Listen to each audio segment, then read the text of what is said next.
Picture this. The scorching Arizona sun beats down mercilessly on cracked earth, where the only sounds are the whisper of wind through sagebrush and the distant cry of a hawk circling overhead. It's 1875, and the American frontier is a place where survival depends on quick reflexes, a steady hand, and the ability to read danger in a stranger's eyes. But what happens when a hardened cowboy, running from his own demons, stumbles upon a secret so explosive it could rewrite the very foundation of the West? In today's story, we'll follow Jake Morrison, a man whose past is as scarred as the landscape he rides through, as he makes a choice that will test everything he believes about justice, redemption, and the price of doing what's right. What he discovers will shake you to your core. Before we dive into this incredible journey, make sure to subscribe to our channel and hit that notification bell. You won't want to miss the shocking conclusion that changes everything. Now let's begin. The sun was setting like a blood-red coin behind the jagged peaks of the Superstition Mountains when Jake Morrison first heard the gunshots. 3 sharp cracks echoing across the desert, followed by the thunder of hooves and men's voices raised in pursuit. Jake reined in his horse, a weathered Mustang named Dust, and listened. 23 years of living on the wrong side of the law had taught him to recognize trouble from miles away, and this had trouble written all over it. His hand instinctively moved to the Colt .45 at his hip, a weapon that had saved his life more times than he cared to count. "Easy, boy," he murmured to Dust, whose ears were pricked forward, sensing the tension in the air. Jake was a man carved from the harsh landscape itself. 42 years old, with sun-weathered skin stretched tight over sharp cheekbones and eyes the color of winter sky. A scar ran from his left temple to his jaw, a souvenir from a knife fight in Tombstone 3 years back. His clothes were practical, worn leather chaps, a faded blue shirt, and a hat that had seen better decades. The sound of approaching riders grew louder.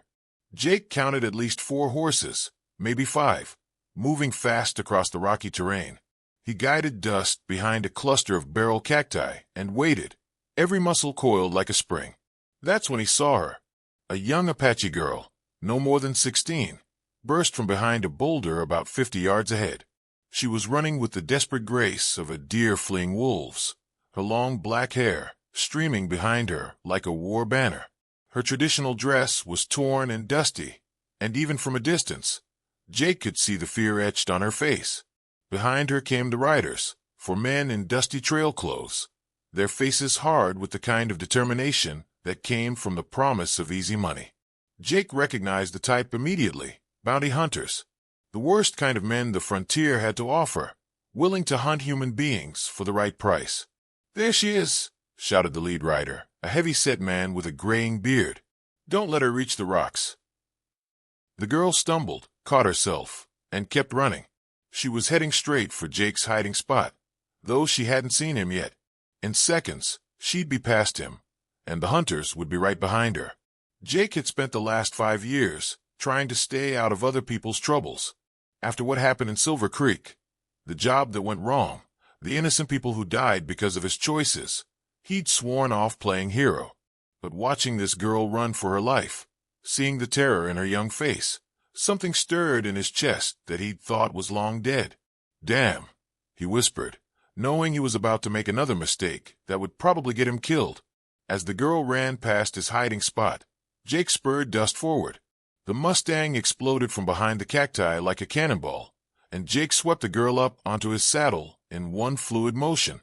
She cried out in surprise and fear, struggling against his grip. "Easy, little sister," Jake said in the few words of Apache he knew. "Friend. I'm a friend." The bounty hunters saw him immediately. The bearded leader raised his rifle, but Jake was already moving, guiding Dust into a zigzag pattern that made them a difficult target. A shot rang out, the bullet whining past Jake's ear close enough to part his hair. "Who the hell is that?" one of the hunters shouted. "Don't matter," the leader yelled back. "Kill him. We need that girl alive." Jake leaned low over Dust's neck. The Apache girl pressed against his chest. He could feel her heart hammering like a trapped bird's, but she'd stopped struggling. Smart girl. She understood that right now, he was her only chance. More shots erupted behind them as Jake guided Dust up a steep, rocky slope that would challenge the pursuing horses. The Mustang's hooves struck sparks from the stone as they climbed, and Jake felt the familiar rush of adrenaline that came with cheating death. "What's your name?" he asked the girl in English, then repeated the question in his broken Apache. "Ayanna," she replied, her voice barely audible over the wind and the sound of pursuit. "Ayanna Blackhorse." "Well, Ayanna Blackhorse, looks like we're in this together now." They crested the ridge, just as the sun disappeared completely, plunging the desert into the purple twilight that came fast in Arizona. Jake knew these mountains better than most. He'd hidden in them often enough over the years. There was a cave about 2 miles north, hidden behind a waterfall that most people never found. But as they rode through the gathering darkness, Jake couldn't shake the feeling that he'd just stepped into something much bigger and more dangerous than a simple bounty hunt. The way those men had been chasing the girl, the desperation in their voices when they shouted about needing her alive. This wasn't about some minor crime or tribal dispute. This was about something that men were willing to kill for. The cave behind Devil's Tears waterfall was exactly as Jake remembered it, dry, defensible, and invisible from below. The narrow entrance was hidden by the cascade of water that gave the place its name, and the cavern beyond was large enough for both horse and riders. Jake built a small fire near the back wall, where the smoke would be absorbed by the rock and not give away their position. The Apache girl, Ayanna, sat across from him, her dark eyes reflecting the dancing flames. She hadn't spoken since they'd reached safety, but Jake could see her studying him, trying to decide if he was truly a friend or just a different kind of threat. "You hungry?" Jake asked, pulling jerky and hardtack from his saddlebags. It wasn't much, but it was food. Ayanna nodded and accepted the offered meal with quiet dignity. As she ate, Jake got his first good look at her. She was beautiful in the way that desert flowers were beautiful, delicate but resilient, shaped by harsh conditions into something both fragile and incredibly strong. Her dress, despite being torn and dusty, was intricately beaded with patterns that told stories Jake couldn't read. "Those men," Jake said carefully, "they weren't just any bounty hunters. They knew exactly who you were and where to find you. What did you do that's got them so worked up?" Ayanna finished chewing before she answered. When she spoke, her English was clear and precise, with only the slightest accent. "I did nothing wrong. They killed my family 3 days ago. My father, my mother, my little brother." Her voice was steady, but Jake could see the pain flickering behind her eyes, like shadows in firelight. "I'm sorry," Jake said, and meant it. He'd seen enough senseless death to know how it carved pieces out of a person's soul. But that still doesn't explain why they're hunting you specifically. Ayanna was quiet for a long moment, staring into the fire. When she looked up, her expression had changed. There was something ancient in her eyes now, something that seemed far older than her 16 years. "My father was Joseph Blackhorse," she said. "He was a chief, but not just any chief. He was the keeper of our people's most sacred trust." Jake frowned. The name was familiar, but he couldn't place it immediately. Then it hit him like a punch to the gut. Joseph Blackhorse. He was one of the Apache leaders who signed the Treaty of Silver Creek 5 years ago. "Yes." Ayanna's voice was barely above a whisper. "The treaty that promised our people a reservation with good water and hunting grounds. The treaty that was supposed to bring peace." Jake's blood ran cold. He knew about the Treaty of Silver Creek. Knew it better than he wanted to. It was the reason he'd been running for 5 years, the reason he couldn't sleep without seeing the faces of the dead in his dreams. "The treaty was a lie," Ayanna continued. "The land they gave us was worthless, no water, no game, nothing but rocks and sand. But my father discovered something before he died. Something that proves the government officials who negotiated that treaty knew it was worthless from the beginning." She reached into a hidden pocket in her dress and pulled out a small leather pouch. From it, she extracted a folded piece of paper, yellowed with age and worn soft at the edges. "This is a copy of the original survey report," she said, holding it out to Jake. "The real one, not the fake report they showed our leaders during the negotiations. It proves that the officials knew the reservation land was worthless. More than that, it proves they deliberately chose that land because they knew it would force our people to leave or die." Jake took the paper with hands that weren't quite steady. As he read by firelight, his worst fears were confirmed. The document was a geological survey dated 6 months before the treaty negotiations, clearly stating that the proposed reservation land was unsuitable for agriculture or sustained habitation due to lack of water sources and mineral content of soil. But it was the signature at the bottom that made Jake's world tilt sideways. Colonel Marcus Whitmore, the man who had hired Jake for what was supposed to be a simple job 5 years ago, the job that had gone so terribly wrong. "Where did your father get this?" Jake asked, his voice hoarse. "From a white man who came to our village 2 weeks ago," Ayanna replied. "A man with a guilty conscience who said he couldn't live with what he'd done. He gave this to my father and told him to use it to get justice for our people." Jake's mind was racing. A white man with a guilty conscience. It could have been anyone involved in the treaty negotiations. But Jake had a sinking feeling. He knew exactly who it was. "This man," he said carefully. "Did he have a scar on his hand? Missing 2 fingers on his left hand?" Ayanna's eyes widened. "Yes. How did you know?" Jake closed his eyes and felt the weight of 5 years' worth of guilt settle on his shoulders like a lead blanket. "Because I know who he was. His name was Thomas Garrett, and he was the surveyor who wrote this report." "Was? He's dead," Jake said quietly. "Shot in the back 3 days ago in Tucson. I heard about it from a bartender when I was passing through." The pieces were falling into place now, forming a picture that made Jake sick to his stomach. Garrett had grown a conscience and decided to expose the truth about the treaty. He'd given the evidence to Joseph Blackhorse, probably hoping the Apache chief could use it to demand justice. But someone had found out about Garrett's betrayal and silenced him permanently. Now they were after Ayanna, not because of anything she'd done, but because she possessed the one piece of evidence that could expose a conspiracy that went all the way to the top of the territorial government. "Those men who killed your family," Jake said. "They weren't just bounty hunters. They were hired killers, sent to clean up loose ends." Ayanna nodded grimly. "I know. They searched our home after they killed my parents. They were looking for this." She gestured to the document. "But my father had hidden it well, and I was able to retrieve it before I fled." Jake stared at the paper in his hands, understanding the full weight of what he was holding. This wasn't just evidence of a broken treaty. It was proof of a deliberate conspiracy to commit genocide. With this document, Ayanna could demand that the treaty be renegotiated, that her people be given the land and resources they'd been promised. But first, they had to survive long enough to get it to someone who could act on it. "There's something else you need to know," Jake said, his voice heavy with old guilt. 5 years ago, I was hired by Colonel Whitmore to do a job. I thought it was legitimate, escort duty for a government surveyor, but it turned out to be something else entirely. He told her about Silver Creek, about the job that was supposed to be simple but turned into a massacre, about how he discovered too late that he'd been used as a pawn in a larger game, and how innocent people had died because of his involvement. "I've been running ever since," he finished, "trying to stay ahead of my past, trying to convince myself that I could make up for what I'd done by staying out of trouble." Ayanna listened without judgment, her dark eyes reflecting the firelight. When he finished, she was quiet for a long moment.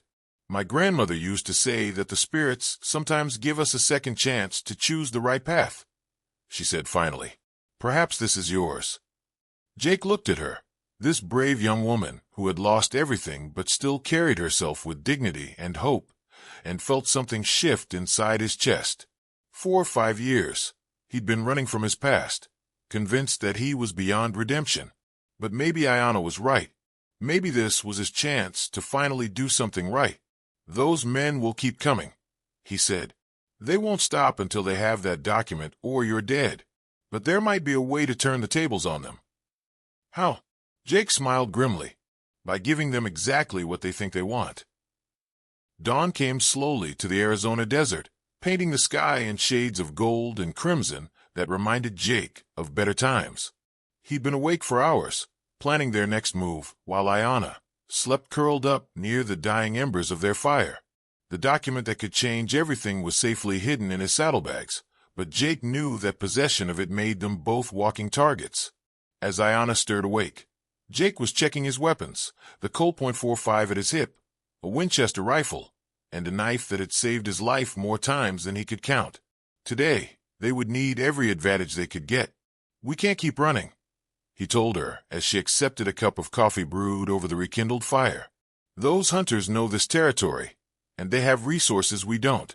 Sooner or later, they'll corner us." Ayanna nodded, her young face grave with understanding. "What do you propose?" "We turn the hunt around," Jake said. "Make them come to us on ground of our choosing." He spread out a rough map drawn on a piece of bark with charcoal. "There's an old mining town called Perdition about 15 miles south of here. Been abandoned for 3 years, since the silver played out. Perfect place for an ambush, if we can get them to follow us there." "And how do we ensure they follow?" Jake's smile was sharp as a blade. "By letting them think they've got us trapped." The plan was dangerous, some might say suicidal. But Jake had learned long ago that sometimes the only way out of an impossible situation was to do something so crazy that your enemies couldn't predict it. They rode out of the cave as the sun climbed higher, making no effort to hide their trail. In fact, Jake deliberately left signs that even a mediocre tracker could follow: broken branches, hoof prints in soft earth, even a piece of torn cloth caught on a thorn bush. "You're making this very easy for them," Ayanna observed as they rode through a narrow canyon. "That's the idea," Jake replied. "I want them confident. Overconfident men make mistakes." By midday, they could see dust clouds on the horizon behind them. Their pursuers had taken the bait. Jake counted at least 6 riders now, which meant the original 4 had picked up reinforcements. Not good odds, but Jake had faced worse. The ghost town of Perdition squatted in a valley like the skeleton of some great beast, its weathered buildings and empty windows staring blindly at the desert sky. Jake had been here before, years ago, when it was still a thriving community. Now it was a perfect killing ground. They rode down the main street, past the abandoned saloon and the empty general store, their horses' hooves echoing hollowly in the silence. Jake guided them to the old church at the far end of town, a stone building that would provide good cover and multiple escape routes. "Remember," Jake told Ayanna as they dismounted, "when the shooting starts, you stay low and keep that document safe. If something happens to me, there's a man named Judge Harrison in Phoenix. He's one of the few honest officials left in the territory. Get that paper to him." Ayanna's hand closed over his arm. "Nothing will happen to you. We face this together." Jake felt a warmth in his chest that had nothing to do with the desert heat. When was the last time someone had shown faith in him? When was the last time he'd felt like he was fighting for something that mattered? The sound of approaching horses echoed through the empty streets. Jake positioned himself at a window that gave him a clear view of the main approach, while Ayanna took cover behind the stone altar. The Winchester felt familiar and deadly in his hands. The hunters came into view, 6 men spread out in a loose line, their weapons drawn and ready. Jake recognized the bearded leader from yesterday, but the others were new faces. Professional killers, by the look of them, the kind of men who would murder a child for the right price. "Morrison," the leader called out, his voice echoing off the empty buildings. "We know you're in there. Send out the girl, and we might let you ride away." Jake almost laughed, as if he would trust the word of men who murdered families for money. "Counteroffer." Jake shouted back, "You boys ride out of here now, and I won't kill all of you." The response was a volley of gunfire that shattered the church windows and sent stone chips flying. Jake ducked, then rose and returned fire, his first shot taking one of the hunters clean out of his saddle. The battle was joined. For the next 20 minutes, the ghost town of Perdition echoed with the thunder of gunfire. Jake moved from window to window, never staying in one place long enough for the hunters to get a beat on him. His years of experience showed. Every shot was carefully aimed, every movement calculated to give him maximum advantage. But the hunters were professionals too, and they had numbers on their side. Gradually, they began to close the net, using the abandoned buildings for cover as they worked their way closer to the church. "Jake," Ayanna called out during a brief lull in the shooting. "2 of them are trying to circle around behind us." Jake cursed under his breath. He'd expected this, but it was still bad news. If the hunters got behind them, they'd be trapped with no way out. "Stay here," he told Ayanna. "Keep your head down." Jake slipped out the back door of the church, moving like a ghost through the shadows between buildings. The two flanking hunters were good, but they weren't expecting him to come hunting them. He found the first one crouched behind a water trough, rifle trained on the church's rear entrance. Jake's knife took him silently, a quick thrust between the ribs that dropped the man without a sound. The second hunter was more alert. He spotted Jake's approach and swung his rifle around, but Jake was already moving. The Winchester barked once, and the hunter spun and fell, his shot going wild into the sky. 4 down, 2 to go. Jake made his way back toward the church, but as he rounded the corner of the old saloon, he walked straight into an ambush. The bearded leader was waiting for him, rifle leveled at Jake's chest. "Drop the gun, Morrison," the man snarled. "You've caused us enough trouble." Jake let the Winchester fall to the dust, his mind racing. The leader was too far away for a knife throw, and his Colt was still holstered. But Jake had one advantage the hunter didn't know about Ayanna. "You know," Jake said conversationally, "you boys made one big mistake." "Yeah, what's that?" "You assumed the girl was helpless." The hunter's eyes widened as he realized what Jake meant, but it was too late. Ayanna's shot, fired from the church window, took him high in the shoulder and spun him around. Jake drew and fired in one smooth motion, ending the threat permanently. The last hunter, seeing his companions dead, broke and ran for his horse. Jake let him go. Sometimes it was useful to have a survivor to spread the word about what happened to people who hunted innocent girls. As the dust settled over Perdition, Jake and Ayanna stood among the bodies of their enemies, both breathing hard but alive. The document that could change the fate of the Apache people was safe, and the immediate threat was ended. But Jake knew this was just the beginning. The men who had hired these killers wouldn't give up easily, and there were more dangerous enemies yet to face. "What now?" Ayanna asked, reloading her rifle with practiced efficiency. Jake looked at her with new respect. The girl had proven herself a warrior today, fighting with the courage of someone twice her age. "Now," he said, "we take that evidence to someone who can use it. But first, we need to make sure the people who ordered this massacre can't cover their tracks." He looked down at the bearded leader's body and began searching through the man's pockets. What he found made his blood run cold. A telegram dated just 2 days ago, with orders that came from the highest levels of the territorial government. The conspiracy was bigger than either of them had imagined, and the final confrontation was yet to come.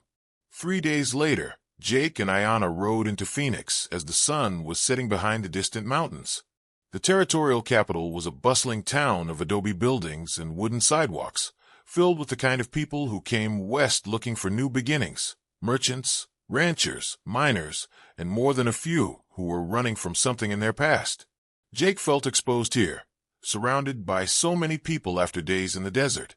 But they needed civilization now, needed the protection that came with witnesses and the rule of law. The document in his saddlebags was too important to risk in another shootout. Judge Harrison's house was a modest adobe structure on the outskirts of town, surrounded by a small garden that his wife tended with obvious care.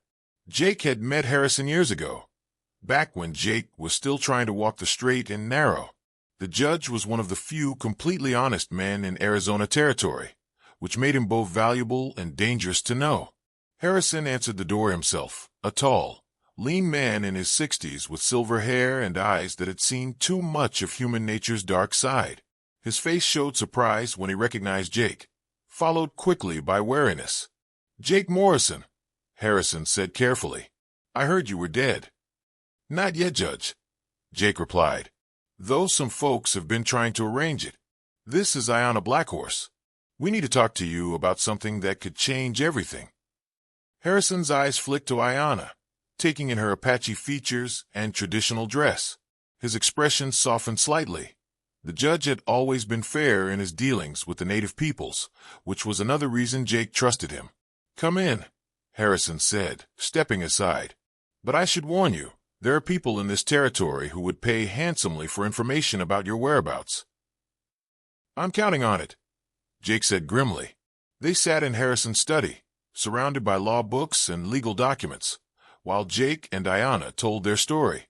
The judge listened without interruption, his face growing graver with each detail.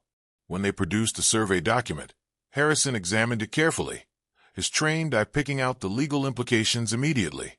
"This is explosive," Harrison said finally.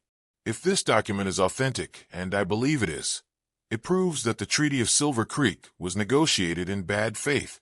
The Apache people would have grounds to demand not just renegotiation, but significant compensation for the suffering they've endured."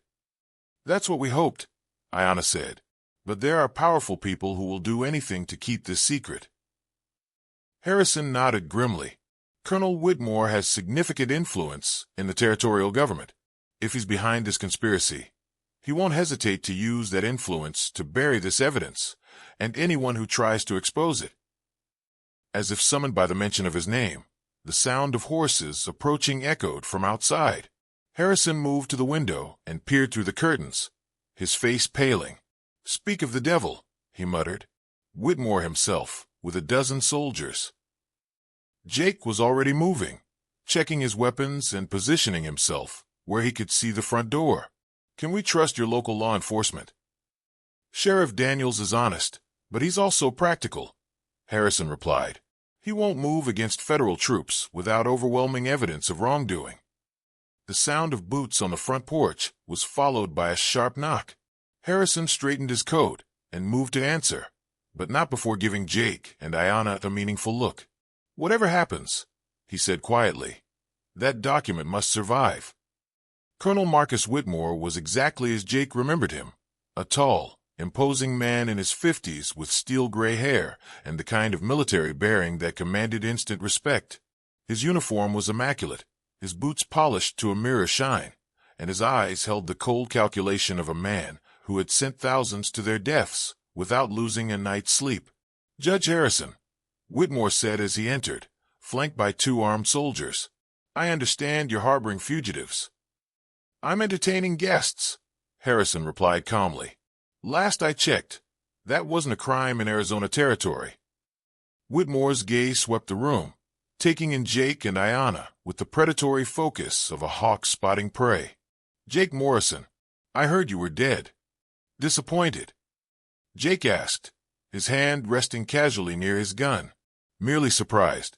You always were harder to kill than expected." Whitmore's attention shifted to Ayanna. "And you must be the Apache girl who's been causing so much trouble. You've led us quite a chase, young lady." "I've done nothing wrong," Ayanna said, her voice steady despite the obvious danger. "Haven't you?" Whitmore smiled, but there was no warmth in it. "Theft of government documents is a serious crime, as is consorting with known criminals." "What documents?" Harrison asked innocently. Whitmore's smile widened. "Come now, Judge. We both know why I'm here. The girl has something that belongs to the United States government, and I'm here to retrieve it." "Do you have a warrant?" Harrison asked. "I don't need a warrant. This is a matter of territorial security." Jake had heard enough. He stepped forward, his hand now openly resting on his gun. "But funny thing about that document, Colonel. Seems like it proves you've been lying to the Apache people for years, deliberately giving them worthless land while you and your friends got rich off the good stuff." Whitmore's facade of civility cracked slightly. "You're in no position to make accusations, Morrison. You're a wanted man with a price on your head." "Maybe so," Jake said, "but I'm not the one who ordered the murder of an entire Apache family to cover up a conspiracy." The tension in the room was thick enough to cut with a knife. The 2 soldiers flanking Whitmore had their hands on their weapons, but they were clearly uncomfortable with the situation. Jake could see doubt in their eyes. They'd signed up to fight enemies of the United States, not to murder children and cover up government corruption. "You have no proof of any wrongdoing," Whitmore said, but his voice had lost some of its confidence. "Don't we?" Ayanna spoke up, her young voice carrying surprising authority. "Tell me, Colonel, how do you explain the fact that the survey report you used to negotiate the Treaty of Silver Creek was completely different from the one your own surveyor actually filed?" Whitmore's face went pale. "I don't know what you're talking about." Thomas Garrett kept copies of everything, Jake said, pressing their advantage, including his correspondence with you about falsifying the survey results. Funny how a man's conscience can catch up with him after a few years. It was a bluff. They had no such correspondence, but Whitmore's reaction told them they hit close to the mark. The colonel's hand moved toward his sidearm, but Jake was faster. I wouldn't, Jake said quietly, his Colt appearing in his hand as if by magic. Your boys might get me, but you'll be dead before I hit the ground. The standoff stretched for long seconds, the only sound the ticking of Harrison's grandfather clock. Then one of the soldiers spoke up. Colonel, the young man said hesitantly, if there's evidence of wrongdoing, shouldn't we investigate it properly? Through official channels. Whitmore spun on the soldier, his face flushed with rage. You forget yourself, Sergeant. I give the orders here. Not anymore, said a new voice from the doorway. Everyone turned to see Sheriff Daniels entering, followed by 3 deputies and a man in an expensive suit who could only be a federal marshal. The newcomer held up a badge and a folded document. Colonel Whitmore, the marshal said formally. I'm Deputy Marshal Thompson. I have a warrant for your arrest on charges of conspiracy, fraud, and accessory to murder. Whitmore's world crumbled in that moment. The conspiracy he'd worked so hard to conceal was unraveling, and there was nowhere left to run. This is impossible, he sputtered. You have no authority. Actually, we do, Thompson interrupted. It seems Thomas Garrett was more thorough than you thought. Before he died, he sent copies of all his correspondence with you to the federal prosecutor's office in Washington, including the letters where you explicitly ordered him to falsify the survey reports.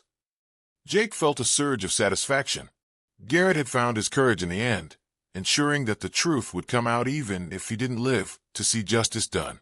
As the federal marshal placed Whitmore in shackles, the colonel's eyes burned with hatred as he looked at Jake and Ayanna. This isn't over, he snarled.